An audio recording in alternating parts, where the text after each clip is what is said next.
Chào mừng tất cả mọi người đến với kênh Thanh Minh Review. Nếu mọi người thấy hay thì cho mình xin một like, một chia sẻ và đừng quên ấn chuông thông báo để xem chấp mới nhất sớm nhất nhé.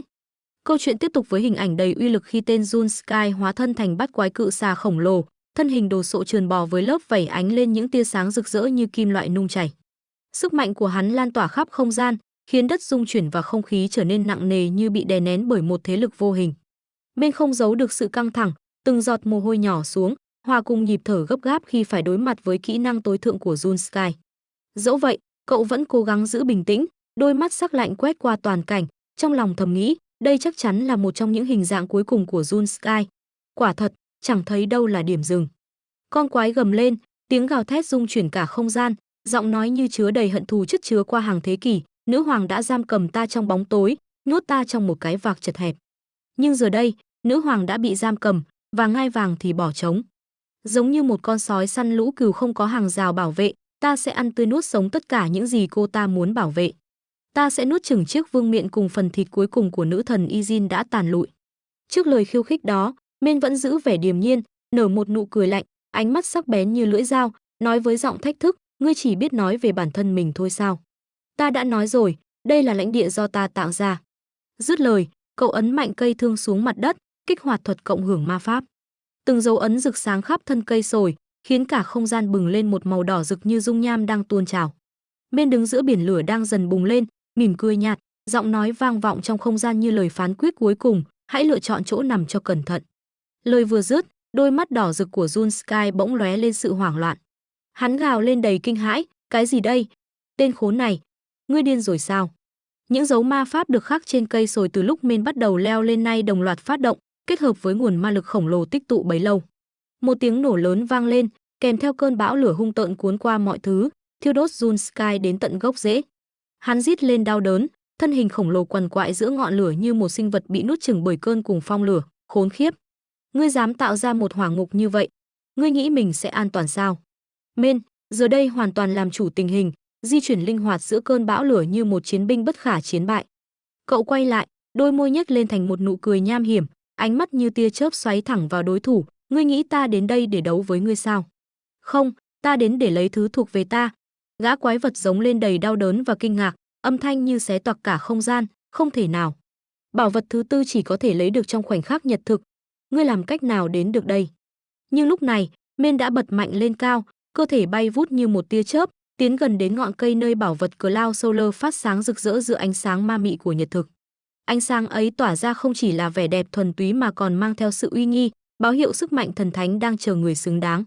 Mên hét lên, giọng dứt khoát như tiếng chuông vang vọng giữa chiến trường, ai sở hữu sức mạnh của Cloud Solar sẽ giành chiến thắng, còn kẻ thất bại sẽ rơi xuống vực sâu của diệt vong. Dưới ánh nhật thực đỏ rực, Jun Sky, dù đang quằn quại trong ngọn lửa, vẫn không chịu khuất phục. Từ biển lửa, đôi cánh đen khổng lồ của hắn bất ngờ mở ra, tạo nên một luồng gió dữ dội như muốn nuốt chửng cả không gian. Ánh mắt đỏ ngầu của hắn rực lên đầy thù hận, hàm răng sắc nhọn hé mở cùng tiếng gầm vang rền như sấm, ngươi tưởng ta sẽ để ngươi chiếm đoạt sức mạnh ấy sao?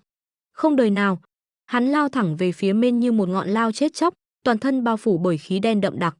Trước tình thế hiểm nghèo, Mên không nao núng, cậu lập tức thực hiện những pha nhào lộn điêu luyện trên không trung, tránh né từng đòn tấn công đầy hiểm ác. Thế nhưng, cây sồi khổng lồ giờ đây đã cháy rụi, chỉ còn lại đống tro tàn, để lại hai kẻ đối đầu lơ lửng giữa không gian trống trải, nơi mọi thứ đều trở nên mong manh, chỉ có ý chí và sức mạnh quyết định ai là kẻ chiến thắng. Bên dưới, đội quân của Mên đang giao tranh quyết liệt với phe địch. Những tiếng vũ khí va chạm vang lên như khúc nhạc bi tráng của chiến trường. Nhưng từ trên cao, Mên vẫn giữ ánh mắt sắc bén, lướt qua chiến trường bên dưới, kiên định như một vị chỉ huy không bao giờ lùi bước. Trong khi đó, con quái vật Jun Sky nở nụ cười lạnh lẽo, giọng nói trầm thấp, như nhấn chìm mọi hy vọng, ngươi chống đỡ cũng khá đấy, nhưng ngươi chỉ là một con người nhỏ bé. Đây sẽ là dấu chấm hết cho ngươi. Đúng lúc ấy, hắn gầm lên, toàn thân bùng nổ năng lượng hắc ám, biến đổi thành hình dạng cuối cùng huyền thoại thần bỉ long. Dù phải đối mặt với con rồng khổng lồ mang sức mạnh hủy diệt, Mên không hề nao núng. Cậu siết chặt cây thương trong tay, từng luồng năng lượng cuồn cuộn chảy khắp cơ thể, kích hoạt lõi năng lượng thứ ba. Toàn thân cậu bừng sáng, ánh sáng trắng xanh rực rỡ phá tan màn đêm của hắc ám. Đôi mắt đỏ rực của Mên tỏa ra sát khí ngút trời, gương mặt hiện rõ sự quyết tâm đến tột cùng, như thể cậu sẵn sàng đốt cháy cả sinh mệnh để tung ra đòn quyết định. Jun Sky, đây là kết thúc của ngươi. Mên hét lên, âm thanh như một tiếng sấm xé toạc bầu trời, lao tới với tốc độ phi thường. Cây thương trong tay cậu phát sáng rực rỡ, kỹ năng Hắc Huyền Ma Thương được kích hoạt, mang theo sức mạnh kinh hoàng xuyên thẳng vào đầu rồng. Jun Sky chỉ kịp mở to mắt, đôi mắt đỏ ánh lên sự kinh ngạc tột độ trước sức mạnh vượt ngoài tưởng tượng. Nhưng trận chiến đâu thể kết thúc dễ dàng đến vậy. Jun Sky lập tức trở lại hình dạng con người, đôi mắt rực lên sự gian xảo khi hắn bật cười, ngươi trúng kế rồi. Đòn tấn công vừa rồi của Men chỉ quét qua không khí, trúng vào hư vô.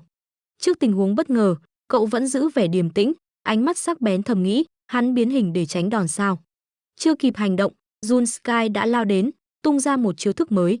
Hàng trăm con rắn đen ngòm phóng về phía Men như những mũi lao, nhưng cậu nhanh chóng chém nát tất cả bằng đường kiếm chính xác. Trong không gian tối tăm, giọng nói lạnh lẽo của Jun Sky vang lên, ngươi có biết thứ gì khiến hạt giống ma da mộc đỏ nảy mầm không? Đó chính là một đòn tấn công với toàn bộ sức mạnh, nhưng lại bị hóa giải trong nháy mắt. Khi ấy, bóng tối sẽ nuôi dưỡng hạt giống, giúp nó thức tỉnh. Vừa dứt lời, hạt giống trong tay hắn đã bừng sáng, vươn cao lên trời, để lộ một cây đại thụ khổng lồ mọc lên, che khuất cả mặt trời. Quanh thân cây, lũ quái vật bóng tối ùn ùn xuất hiện, rắn khổng lồ, một con cóc to như ngọn đồi, 3 con rồng dữ tợn và 3 con bò mang sức mạnh ma thuật. Đỉnh điểm của nỗi kinh hoàng là sự xuất hiện của Vu Vương, một con bò đực khổng lồ, toàn thân phủ đầy lông lá, cơ bắp cuồn cuộn, sức mạnh áp đảo. Từ thân cây, ánh sáng chói lòa tỏa ra, để lộ một thanh kiếm mặt trời rực rỡ, phát ra những tia lửa cháy bỏng. Vu Vương nắm chặt thanh kiếm, sức mạnh lập tức tăng vọt, tạo ra uy áp khủng khiếp. Men nhìn cảnh tượng ấy, nhếch mép cười khẩy, lại phải đối đầu với mặt trời sao? Đúng là xui xẻo thật. Ngay sau đó là đòn tấn công cực mạnh hất Men rơi từ độ cao chóng mặt xuống đất. Một cú va chạm dữ dội xé toạc mặt đất, tạo nên khói bụi mù mịt. Dù vậy, Men vẫn đứng dậy. Vu Vương cười phá lên, giọng điệu đầy chế nhạo, cả ngày chuẩn bị chỉ để làm điều này sao? Tất cả sẽ chẳng mang lại kết quả gì đâu. Nhưng Men không nao núng. Toàn thân cậu phát ra một luồng năng lượng mạnh mẽ, ánh mắt kiên định đối diện với quái vật. Vu Vương nheo mắt, vẻ khinh bỉ, ngươi chỉ có vậy thôi sao? Bỗng từ xa, hàng loạt mũi tên lửa lao đến, nhưng Vu Vương chỉ cần vung kiếm, mọi ngọn lửa liền tắt lịm. Nó gầm lên, tung ra một quả cầu lửa khổng lồ như thiên thạch, phá hủy mọi thứ xung quanh. Men, dù né được, không giấu nổi vẻ bực tức, lẩm bẩm, chết tiệt, câu giờ cũng không xong. Không để cậu có thời gian nghỉ ngơi, Vu Vương lao tới với sức mạnh kinh hoàng. Nhưng Men né kịp, cố giữ khoảng cách. Vu Vương gầm lên giận dữ, ngươi nghĩ có thể chạy mãi sao? Một con người yếu đuối như ngươi dám thách thức ta ư? Cả hai lao vào nhau, vũ khí va chạm tạo nên những tia lửa chói mắt. Men tung tuyệt chiêu Thăng Thiên Tà Độc Long, dồn toàn lực vào đòn đánh cuối cùng. Cả hai đứng yên, như chờ đợi kết quả của cuộc đụng độ. Đột nhiên, từ ngực Men phát ra một vòng kim quang tím. Men lập tức dồn sức mạnh vào cú đấm quyết định Hắc Huyền Bát Quái Cực Quyền. Cú đấm xuyên qua lớp phòng thủ kiên cố, giáng thẳng vào Vu Vương, tạo nên một vụ nổ long trời lở đất. Khi màn khói tan đi, chiếc sừng của Vu Vương đã bị hạ gục. Men đứng chênh vênh trên cơ thể khổng lồ của quái vật, tay đẫm máu, hơi thở mệt nhọc. Nhưng Vu Vương vẫn bật cười dữ tợn, tiếng cười vang vọng khắp nơi, ngay cả khi dốc toàn lực, ngươi cũng không bao giờ đánh bại được ta. Những âm mưu còn ẩn giấu, sức mạnh chưa bộc lộ, và trận chiến cuối cùng giữa ánh sáng và bóng tối, liệu Men có đủ sức vượt qua định mệnh tàn khốc này? Hãy cùng chờ đón những diễn biến cực kỳ hấp dẫn của Tôi Đã Giết Tuyển Thủ Học Viện, nơi bí mật sẽ được vén màn và huyền thoại sẽ được khắc ghi trên kênh Thanh Minh Review nhé.